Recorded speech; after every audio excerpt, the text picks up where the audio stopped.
you might want to, it's basic things that we're talking about here. So you don't even need to flower it up. That if you obey what you've been bound by as per the Constitution, which is the supreme law, then there are certain things that you must do. And you talk about having a conscience, that how then do you sit in a particular office where things have actually gone belly up and that you're able to sleep at night, that you would leave that office and not then be able to account for what it is that you have done? Yeah. How do we do that with the people that we currently have in leadership? And if it is clear that that cannot happen, who then takes up the mantle? I would answer it in two ways. First and foremost, the professional organizations have to start taking action and serious action against their peers. Now, to me, the Law Society, as a starting point, should start taking action against its members who are in the executive who are breaking the law. Mm-hmm. And they be bold enough to do it. The Speaker of National Assembly is a lawyer. The CS Interior is a lawyer. The Deputy President is a lawyer. The ODPP is a lawyer. The Attorney General is a lawyer. So all these people, when you look at them, they are our peers. To me, we should not be afraid of taking action against these people. So that, because see, at the end of the day, you are first a professional. You belong to a profession, most of these people, before they're even employed in this executive. And there's nothing as critical to a professional as when you cannot be respected by your peers. When you lose that, that ability to be a member of that professional organization.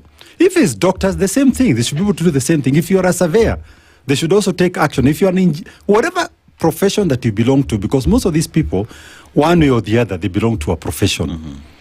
The professional bodies to which they belong should start taking action again, because the government is not taking action. That should be something that should be taken seriously. But more importantly, we as a people, as citizens, we have a lot of power by the way we elect, because we cannot also escape from responsibility, because Kenya as a people, because this is a right, it's a fundamental right that belongs to us. But when it comes to elections, how we also elect our leaders, we must ask ourselves whether we're doing it correctly, because we don't. You have crooks, people who we know that, as for all intents and purposes, they are criminals.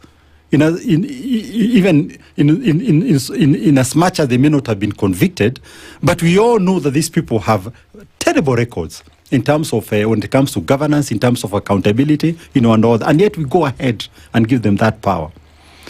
We have a good opportunity in 2027, now that we know that we've suffered enough.